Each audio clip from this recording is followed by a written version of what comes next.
degree रू भी अधिक चली गाँव में बर्तमान केन्द्रापड़ा प्रबल मात्रा बात्या जहाँकि पवन बेग बर्तमान सकाल शुभ समाचार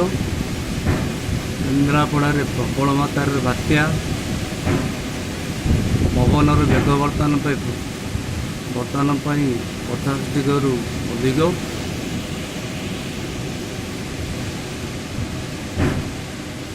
लोक मैंने घर को बाहर को बाहरी पारना खाद्यर व्यवस्था भी करना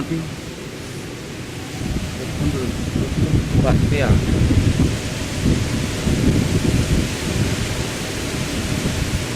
प्रबल मात्रा बात्या भलिया बात्या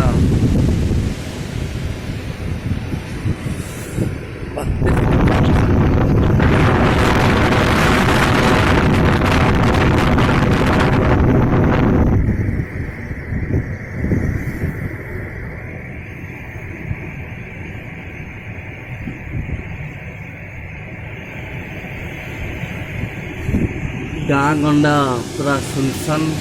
पवन बेग बहुत अधिक